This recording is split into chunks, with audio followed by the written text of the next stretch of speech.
by Griffin in their series, but different pedigree of opposition as the Lucian going to be snapped up very quickly, and Jace picked up by Tarzan can certainly be a flex. Even seen Viper been playing it a little bit in the solo queue. Bot lane, jungle, top lane, and mid. Four-way flex for Griffin. I don't think Lahens gets to play it, and certainly not with one hand, like a certain other support that's in this game. Yeah, so, a certain other support in this game. I wonder who it could be. Hey, Spirit's not in this game. He's weird. Yeah, that's true. But sleight of hand, without being discussed further, Alistar going to just be straight up locked as a power pick in the first round. Marta's just sick of getting banned out. Already, he's suffered 2 bans in the Tahm-Kench and the Thresh, and maybe he's just frustrated. We've seen him do this before. He did it in the Damwon series, like you called out earlier on. Call it now. Who's playing Jace? Because if you're looking based on who's played the most Jace recently, be top lane for Sword in the Kesper Cup. Yep. I think this could be jungle Jace. That's what you're feeling? Yeah. Choose a role now before. Or top. Well, thankfully the support came in. Yeah, no, I was like, oh, I better get it in before this pickup. Oh, it's Braum. Maybe that's top. Oh, no. You've gone calculated. I think the Griffin, after that victory, maybe it's time to, again, go the other way. They scaled. What about coming in for that good time in the early game? Hey. Well, we'll see what it all means. The Olaf, once again claimed by Clid. I must admit, I think you kind of I led you to that on the cast, but just being clear, I really like the Redemption rush. I think the Redemption second was very confused. Yeah, I like it. I think the order of items there was pretty peculiar because it's not like Olaf clears faster with Cinderholt. Yes, like maybe 0.1 seconds, but he already has axe spam to power through the jungle. So found that very curious, and Lahens, surprisingly on Braum duty 2 games in a row. Has looked impressive, though. He managed to keep down the SKT lane. Unbreakable can soak a lot of Twin Fangs as well. As I remember, this is Cassiopeia that's taken a slight hit on her miasma, but otherwise 9.2 wasn't too harsh for the Snake Lady. Lissandra banned away here by SKT. And no nerfs to Comet, and the Comet abuse is the reason you really want to be playing that Cassio. Cassio's weakest against a lot of engage, and right now Lucian and Jace, at least 2 champions that she can attempt to deal with. Jace does outrange her, and the poke is very frustrating for her in any sort of siege scenario. Kled is straight up banned by the side of Griffin. Uh-huh. Okay. We have seen it once before. Precious little Kled this season, and it's a champion that obviously a lot of people were messing with after Rift Rivals last year, where kind of led to the downfall of the LCK as a region. Kingzone Dragon Axe inability to deal with the pick. Yep, Rogue Warriors certainly piloting it very, very effectively when Doinbu was on the roster. Zach going to be banned away here from Tarzan. His Sejuani is available if he wants to go to it, but your inclination is that he might be playing the Jace, and we'll see what Viper is going to pick up and see whether we actually get any more information there. Again, complete spitballing, and Jace obviously has been mostly played by top lane, but something about how the air is looking right now, and a mid lane blind pick would definitely play into the Jace being flexed further. Yeah. All right. Galio locked in. Just a Galio. Galio versus Cassio is a very good farm lane for the Cassio, but obviously a roam lane potentially. And not going to be doing the Joker thing, of course, because Braum already locked in, so not heading towards the bottom side of the map. As Aurelia, fresh out of a bout with the Nerf bat, is being considered. 9 seconds to go. Faker's still been playing a lot of her, regardless. This might actually push Jace into the jungle, because side lane does evolve to the ability to take down the Jace, who's pretty squishy quite easily, and we see an Aurelia locked in. Again, we're not actually sure of any roles right now because we need another carry or solo laner to be locked in by SKT. We have jungle support and flexible Cassio Aurelia. Blue side, what will be the third choice here, and who will be playing that Aurelia, as it seems like maybe Victor Duty again for Teddy. Could be Victor Duty for Teddy, but that could also be flexed around. Where are all of these things going? Victor could be the top lane choice. Definitely a lot of different places for all of it to go. Cassiopeia, I know, has had some phenomenal success on the bottom side of the map and pairs very nicely. I would lose my mind if Shaco was locked in. Tarzan has been playing a lot of it. If he locked this in, literally would lose my mind. So I don't think we're going to see that. Nocturne is going to be the choice, so I was right, boringly enough, as the Jace is heading predictably towards the top side of the map, but Tarzan is now going to be on delivery duty of the Gargoyle. Now, where is all of this going to be going? Khan looks to be holding on to the Victor for the moment. I mean, Viper could play bot lane Galio and wave clear. True. That would be pretty outrageous, though. So this is the expected lineup here, very, very standard draft in the end by Griffin after flirting with, I'm sure, a lot of different options. And then SKT are the ones we should inspect closest. Victor into Jace can work. We saw it work from the sword side of this matchup, but this is a Jace favorite matchup in terms of priority. Aurelia always can scale well. Has been nerfed on patch 9.2. Still a little bit more about burst now that disarm has been removed, and obviously bursting Galio is usually quite a tricky thing to pull off, but they might have two lanes that can handle the side lane threat here quite well if things go swimmingly for SKT. I think all SKT fans only want one thing, and it's a very simple one: some action in the early game, some proactivity, and maybe they'll get it now with this draft.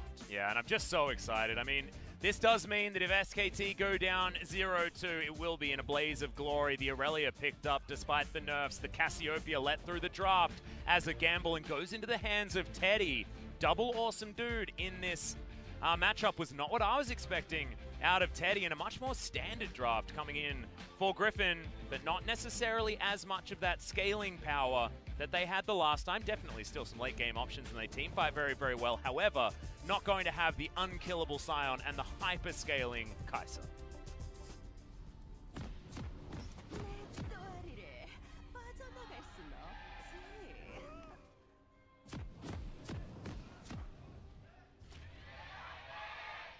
Griffin fans, a bit maniacal at the moment. Very excited after that Game 1 victory. And as we reset, hopefully SKT can do exactly that, because resetting your mental moving into this series, this game, is going to be extraordinarily important for our dream team. This is a squad built to win worlds. And Griffin bucking the trend there because they made no changes. They felt like they were good enough. They certainly look like it so far. So many people wishing they were at Worlds 2018. There's Faker taking a bit of a chunk there from Viper, getting his money's worth as he's taking a Doran's ring. Pop Smithy. This is my friend Rusty, his special on the Ardently blazing around on the Lucian. This is something we see on Jhin once in a while. We've seen on other AD carries, but specifically on Jhin, it's a very interesting one where there are some AP scalings on R and the W as well, and does mean your level 1 poke with the Ardent Blaze is very frustrating to see. Would love to pick the brain of Viper. Maybe I'll get a chance after the cast to reach out and ask him about Doran's Ring start on the Lucian. Gives you an extra potion, understandably, for that one, and you get the health alongside it, unlike you would if you went for a Corrupting Potion or something like that. So we'll see what Viper's able to make work here, and whether he continues down the path of the AP. Let's talk about an interesting synergy between Alistar and the Cassiopeia. Now, usually I was a big fan, and we're talking more about this in the Kesper Cup, where bot lane Cassio was running around everywhere. That's topside. Wow, so doing a lot of damage at level 1. Yeah, it does have that Corrupting Potion running, but Khan's able to even out that matchup. I love Cassio with a support that gives her a lot of control over the minion waves, something that can help her push, say, Karma, for example. We see her with Alistar, and that obviously doesn't help in terms of lane presence. Alistar does struggle. Probably the worst level 1 of any support that is currently played in the meta. However, Miasma and a Headbutt Pulverize is a combo that is very reliable on gauge, and is no counterplay to it at all, basically, given that you are grounded during that impact. So the all-in threat here, if Olaf comes in and a Miasma follows him, holy crap, is a lot of gap close and damage that goes on to the side of Viper and Lehen. So there's some very nice synergies here that haven't been explored at the pro level, with Cassio receiving permaban status for basically the entire 2019 season. Exactly, and I wonder whether that's actually going to translate into having some lane advantages here for SKT on the bottom side of the map, because lane priority is what they've picked for. The Aurelia we've seen banned, as there it is, the combo coming in from Mata, but taking a lot of damage back. And Sword gonna jump on top of Khan. So much bruising going on here at the beginning of this one. Both teams probably understanding that what they needed in the last game was a bit more aggression. And Tarzan still just going for that full clear. The jungler's pretty happy to just go camp to camp. It's another very, very deep clear of the jungle here from Clid. Takes away every one of those dots.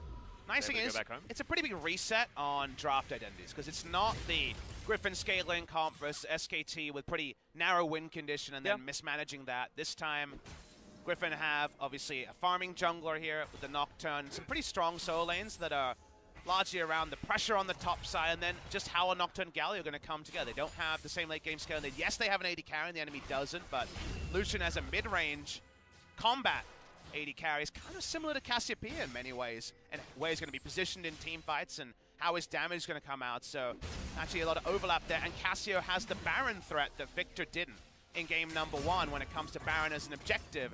SKT have a very real chance to start that. Bot side, though. Yeah, speaking of starting things, Mata has to use that flash to get out of the way. Down to about 100 health as Viper flashes forward. The Ardent Blaze does about 1 billion damage, and they'll get the next stun. Teddy in trouble. The auto attack's coming in. Viper not going to follow up at first blood much earlier, 24 minutes earlier than game 1. And Mata doesn't expect it because it was 2 points in the Ardent Blaze. He might actually be going AP Lucian. He's definitely going multiple points in the ability. Oh, well, I mean, I've seen it work personally, but it's in a normal game on the Oceanic server, Papa Smithy. I wasn't expecting it here in the LCK, but we saw Jarvan yesterday. Maybe we're going to see more.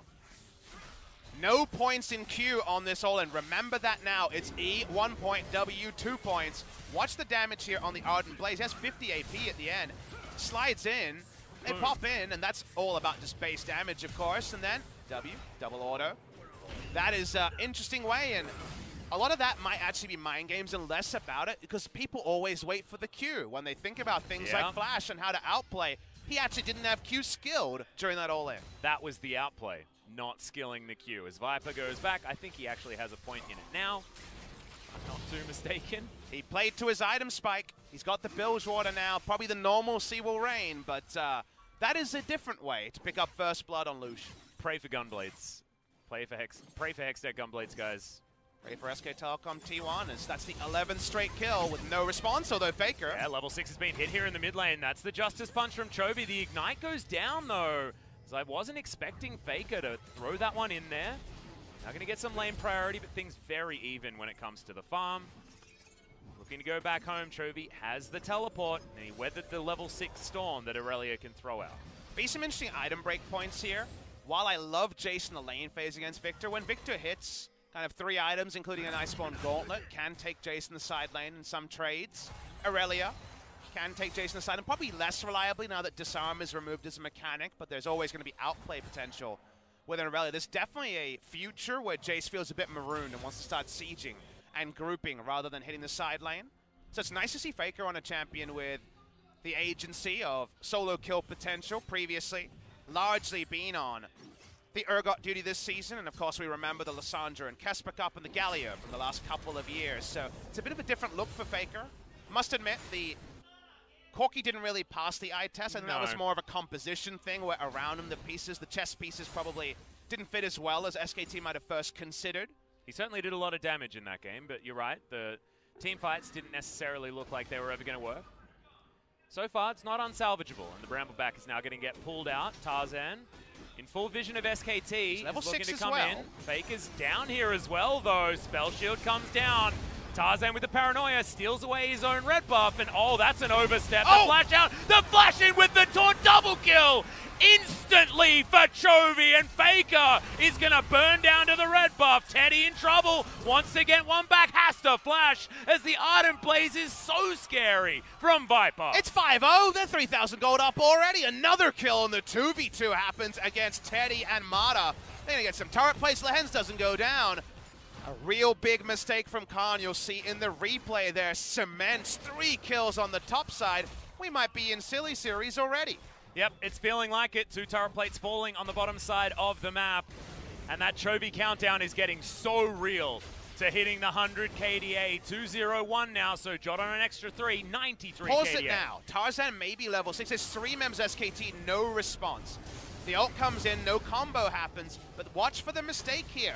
Khan gets the stun down and walks back into the brush with no vision. He can't do any damage, he can't see the enemy. That means all 3 are overextended on the way out. Chovy sees a moment, gets 3 assists. That's 93 KDA, by the way, and bot lane Mata, well, the blind pick Alistair looking a bit sad. Yeah, exactly. Lehens having to limp out of the way, but that just gives Viper all of the ability to make sure that Teddy can't step further. Oh man, things going to hell in a handbasket. As Griffin continue their push in every single lane. It is just dominance now. Oh, he's maxing W. It's happening. I want it to be the Gunblade. There's still the opportunity. This still could be Hybrid Lucian. If it's 15-0, isn't it a mistake not to go the Gunblade? It's mid lane. Yeah, I think so, as Faker's just taking way too much damage here. Tarzan, going to respect him, gets himself out, but that means that Faker has to go home, and He took teleport. He's not going to be back there for a while. Atlas, has there ever been a perfect series? I want to say no, in terms of no deaths on a team in a best-of-3. I don't know. I've never seen one. I've never seen it back-to-back. And you and I have watched just the most games of League of Legends. We have certainly experienced a lot of League of Legends video games. That is entirely true. 9 minutes into game number 2. Questions in the Griffin SKT series I did not expect to be asking. Well, I mean, I think a lot of us did expect something like this, though, Papa. It's not a lot of surprise people on the internet right now as Sword taking a lot of damage back here. No flash. Khan looking to try and get rid of that perfect series, but Sword keeps himself alive with just over 100 health. Drake being taken at the same time. That confirms, of course, that Khan would have had no one to try to take him down. That was incomplete information to him. He had to go respectful in the build. No Hex Core upgrade. I wonder if there would have been a kill there if there was a Death Ray. But needs, of course, the armor. Confirming that he is going to be going for the AP build on the top side of the map as well. Seeing, like you say, the Iceborne Gauntlet being a little bit out of favor the last couple of weeks here in the LCK. A lot of AP builds have been sort of everywhere. Faker still dashing around, has to prep these minions a lot more now that that Q has been nerfed. Certainly the biggest one for Aurelia players. Didn't notice the extra damage all that much, but doesn't kick in really until level 11, where the scaling is much higher on the Vanguard's edge as far as base damage. Faker tends towards the top side. You'll notice on the minimap, all the wards placed by Griffin are bot side wards to herald a turret dive.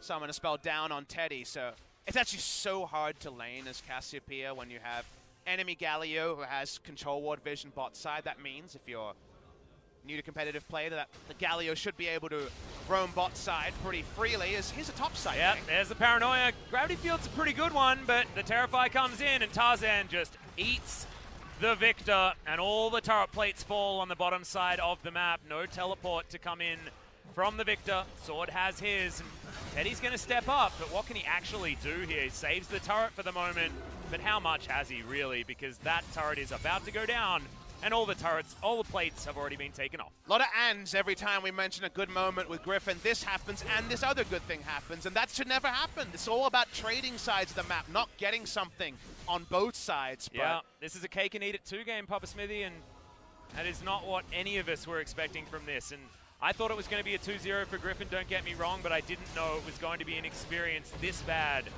for SKT. I think we all dared to dream, Atlas. I think the correct prediction was 2-0 Griffin based on what we've seen, but based on the maximum of SKT's individual members, of course they can contend. Absolutely. In a best of 3. Seeing those come together in a series has been thin and fast, and not since 2015 summer, my first split with the LCK, has there been a team hilariously ahead of the pack. Griffin look on another level to Korean teams, and right now, anyone who says that Korea is looking weak overall has a viable argument. What is the counterexample apart from Griffin being so noticeably better than anyone else we have? Well, let's see what Sandbox can do on Saturday, Papa got the Smithy. best That's shot. the only thing. They got they the best remain shot. undefeated. And Griffin are going to be coming off a 2-0 victory, most likely against SKT. But I guess counting chickens before they've hatched is something that we shouldn't do. 12.5 minutes into this game, Rift Herald was picked up by SKT.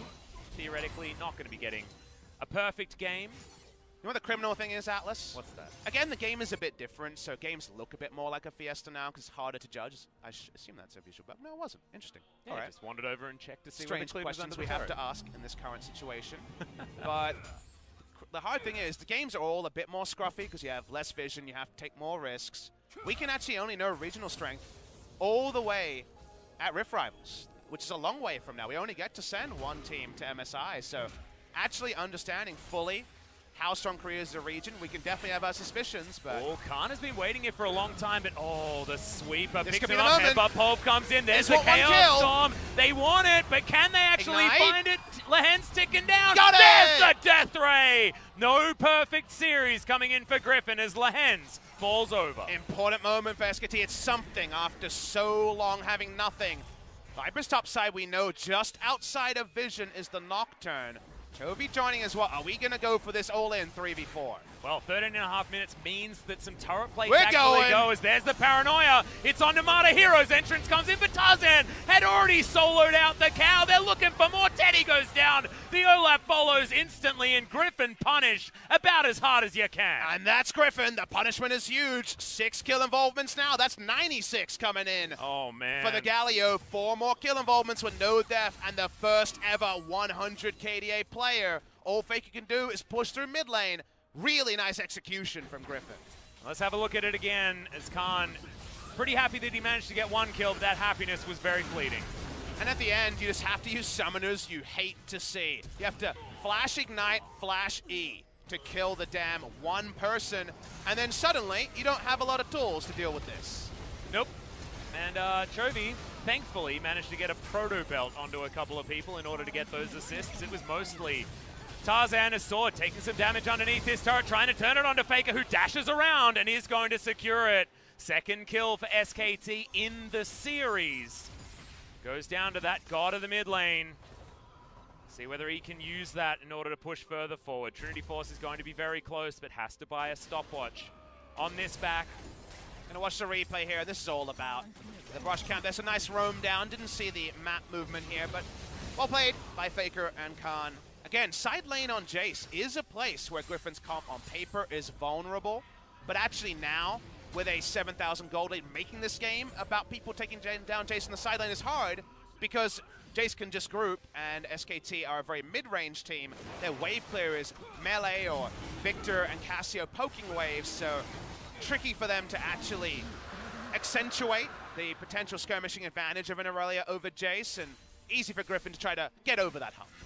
Well, speaking of getting over the humps, Tarzan, as far as getting past that level 6 mark, he did it with about as much aplomb as you possibly can. Guardian Angel now completed, 3-0 and 3 on the Nocturne, and he is so scary. We saw that demonstrated already as he soloed out his target.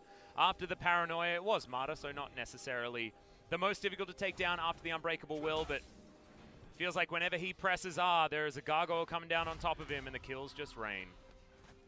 Yeah, Olaf, a jungler who is so supremely strong from ahead, but struggles from behind. Gone Cinderhulk again, so no redemption to help with skirmishes, but probably too late.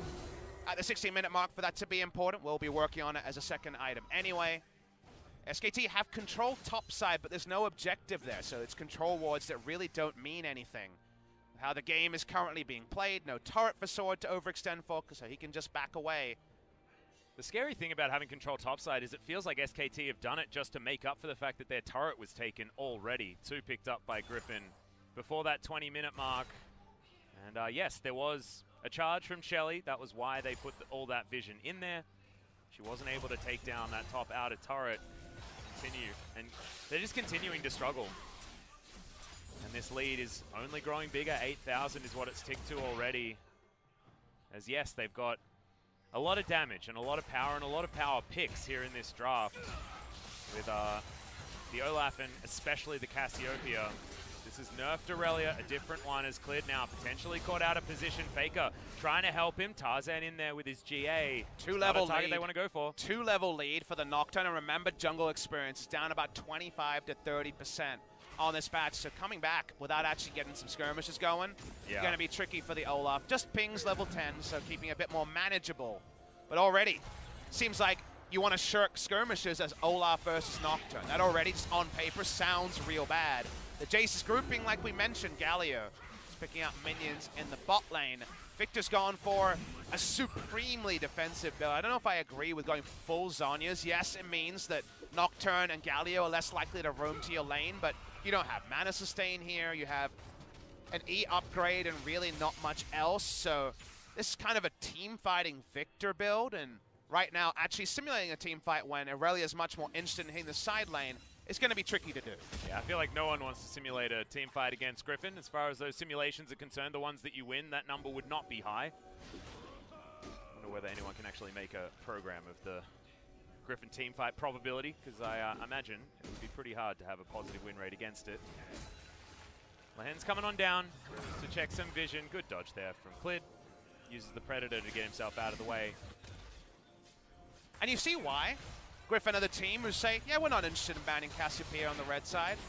so much of the value is in the flex, and right now we're just not convinced in 2 games of Teddy away from what has been SKT's most reliable weapon. They've been so good at playing around Ezreal and these other carries in the bot lane. Now he's on the Cassie, which is a bit different, and even if he's put in 50 games, let's say, which is a lot to put in terms of practice, has he put in 500 games? No, it's just not viable given that the champion is, you know, a month and a half in terms of the bot lane in stature, and you just feel like things aren't as strong. They could never get that all in. The Miasma into head got pulverized. The bot lane was ruled by the 2 points in W on the Lucian very, very early, and the shoe on the other foot is just not suiting SKT.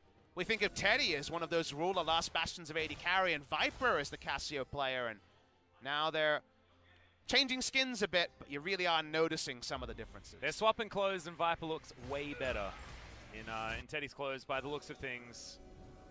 Tarzan happy to invade, and when you're a Nocturne, pre-20 minutes, happy just to stand around in your opponent's jungle, you know that it's a pretty scary game for your opposition as Viper throws out the culling just to try and soften up the minion wave and the members of SKT that are hanging around the area, and buy space for Tarzan just to ruin Klid's experience in the jungle. SKT from behind are still able to get some map control somewhere important. Now they're sitting 20 minutes. Baron will be an objective that they are looking to repel. Baron speed decent from Griffin, so something for them to think about. Gonna watch the lane assignment here. TP up on Sword, so he's gonna go bot lane. Then you bring in Galio, and you'd love to group as a 4 with the Galio because he's one of the best people around face checks. Whenever there's a Baron vision mission, whether it's your person going up too far and the hero's entrance to bail them out, or just you put down some wards and sweeping and channel your taunt and zone control, Galio topside is definitely the lane assignment you want. That starts now, and SKT keeping Baron control will be very tricky. Yes. At least it is there for the moment. Tarzan going to spend his time getting this double Mountain Drake, meaning that that next Baron that you're talking about is going to be something extraordinarily difficult for SKT to contend with, because already they've got a lot of damage out of this squad. It's only going to get worse as Khan takes that one to the face. Shock Blast really starting to hurt. Ghostblade complete. Another serrated Dirk there on top of it. And SKT desperately wanting to try and get Teddy. This blue buff, Winds of War, might actually steal it, and it does. Just a tick of it as well. It's just adding insult to injury as Griffin. You got to zoom out with to appreciate moves like this, right? The blue contested Jason. Then here's the fight attempt. Yeah, they're going to go for it as the Ragnarok is going to save Klid for the moment. But Griffin, this is what they've done. They just used a zoning engage out of a Nocturne to take down an inner turret, secure the outer one also. And these Shock Blasts are hitting the mark, meaning that SKT need to be scared about staying around, have to go back to the fountain, and Griffin say Baron. At 21 minutes, the only camp they control is their damn Wolf camp. There's 2 control wards on it just to get control of a Wolf camp. Yeah, and double Mountain Drake is in here. Just to talk about SKT's vision, they do know that this is going on, but what can they damn well do about it? Well, it's now or never you feel like, but Faker's walking up. He's the only one. Baron around 3,000. Teddy doesn't have a lot of mana here either, as they are going to go in there. It will be a 50-50 for Klid. The knock-up comes down, though, and yep, they're just going to peel away. Sword grabs the Olaf. Okay, Teddy's found one pick on the backline, and Tarzan, relegated to the pit, does get the Baron buff. And now Viper's looking to bounce around this one. Zonya's used by Teddy. Chovy very, very low. It's a double kill coming in now, though, and Griffin do tidy up the messy fight. Griffin played with fire there with the Baron leashed for the longest time. Someone goes down, but it's Sword. Chovy having to flash over the wall. Now 99 KDA. Watch the replay here. They are not going to 50-50 Baron. One of the few ways they could lose what has been a great game for them. But you notice that because they tanked Baron for so long, they have squishies on this lineup. It's not Sion in the front line, so Jace goes down. They have to be creative to keep it up. Smite enough. Pick up the kill. Olaf dead. So of course no counter smite coming from SKT. It's a tricky thing to pull off when you Baron this early, where base damage is still relevant, but Griffin largely stick the landing and get out of the fight. Yeah, they're going to be out okay, as Chovy, like you say, 9 kill participation for this game. Very close to getting his Zonyas, making it even more difficult for him to die. And Sword does have that Dustblade of Drakthar. This game is just getting more and more difficult, but the pace, because Griffin have a different composition, because this comp wants to get started around the mid-game, this game is way more bloody. We still hadn't had a kill in game number 1, and I feel like it is just a standard Griffin victory where they dictate the pace and you play to the beat of their drum. and just a standard Lehens game of queuing up for the support role and buying Redemption. Doesn't matter what champion he plays, he always buys Redemption. While that gets comical when it's, you know, some of the picks like Elise, for example. I mean, he was the one that died and ruined the perfect series, so maybe he wants some redemption. But if you're always playing four-dimensional chess where you feel like where you go, you're going to win out, why not have redemption there as well? Why not have a semi-global from the support role at kind of all moments? And we see redemptions more in Griffin games than any other games for sure. Someone's always got one. That's someone in this game. Support. Okay, just going to use the stopwatch as Hero's entrance does come down. Marta with the Unbreakable Will, but Base Gate is going to save him for the moment. Not going to fall down just yet, but big buttons on cooldown for Griffin. Anything you can force with how far behind SKT is a mini victory. They're behind 14,000 gold. So even just getting a big teamfight ult is actually probably a bigger win than they should, given how far behind they are. So good move there from SKT. Not going to change the threat that comes in. Jace top, two members in the bot lane. The turret HP bar is begging. Yeah, Faker's already half health. I don't know if he can really contend with the all-in onto Jace that we were kind of previewing or table setting earlier. Yeah, doesn't quite have the ignite. Back up off cooldown as Chovy cleans out minions. Better than a Hoover. Thankfully, Teddy does have some wave clear of his own, so the Cassiopeia going to be respected. No one's going to be diving at this point in time just yet. Griffin continue the push. 30 seconds left of this Baron, and they want to be able to break open the base, but thankfully SKT do have a lot of clear.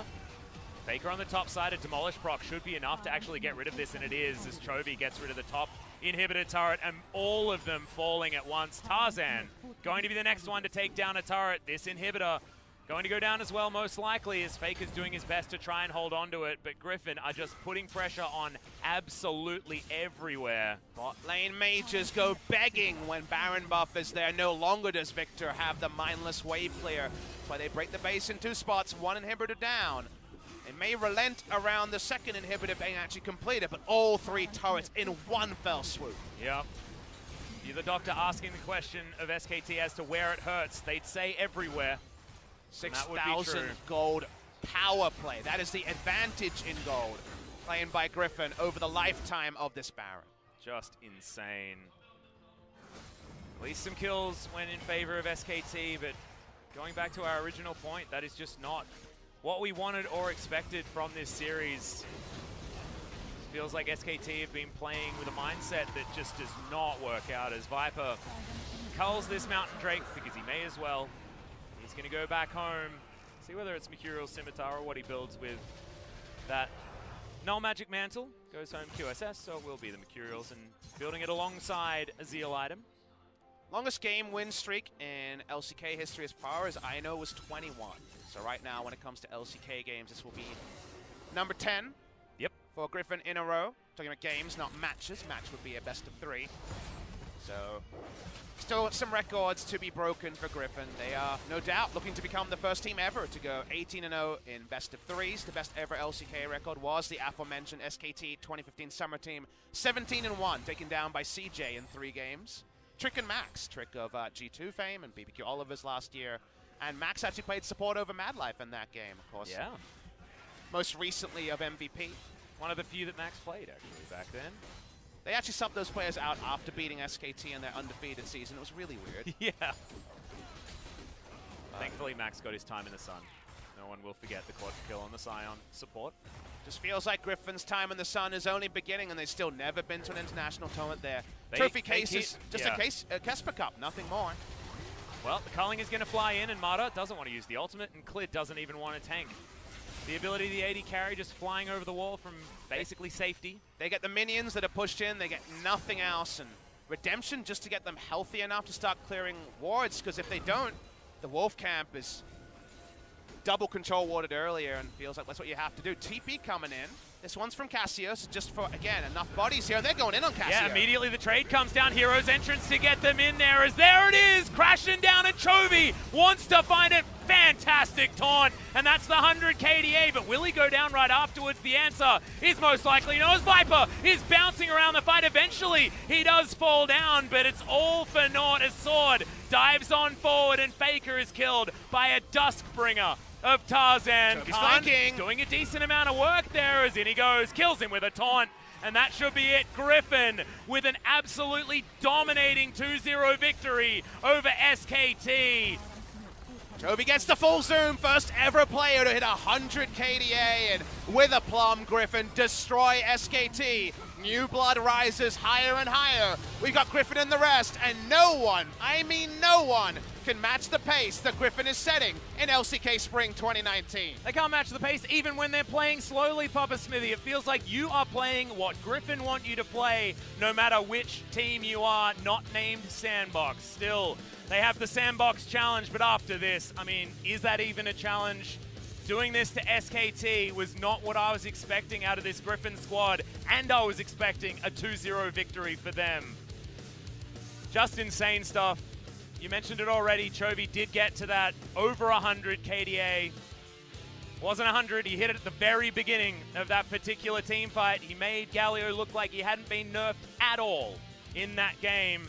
And we dared to dream, Atlas, we dared to dream that this would be there next to the first Telecom war 2 years ago that everyone remembers, a 3-game nail-biter. Yeah. It was the opposite. It was another one of these Griffin stomps, and it didn't even take a close game 1 into game 2. And normally Griffin don't hit their straps until game 2. It was 10-0 in kill score in game number 1, bloodless for 28 minutes, but we just really felt the gulf between these two teams, the gulf between Griffin and everyone else, and Sandbox deserved their shout-out. They are 5-0. It will be 5-0 versus 5-0, but there's 5-0, and there's how Griffin have gotten to their 5-0 stat line. The fact that they are impeccable on the way. Chovy dying once in 10 games of competitive League of Legends, and the eye test is something that cannot lie, and the eye test says it's Griffin and the rest. Yep, feels like Griffin is absolutely far and away the best team in the LCK. What that means for the rest of the world is the question that we'll have to wait in order to get an answer to. It is what we want to find out as soon as possible because, like you say, the trophy case is just Kesper Cup. Not a lot of people hold that with all that much high regard when it comes to international tournaments, despite it being all of the best from Korea and more. But Griffin, man, I can't see anyone holding a candle to this team. Only SKT has ever been a team that really makes League of Legends look like a one-team game. They did it on the world stage, and Griffin has not done that. But even on the domestic stage, there was Kingzone who looked really good, but not like this. SKT in 2015 summer, the only time I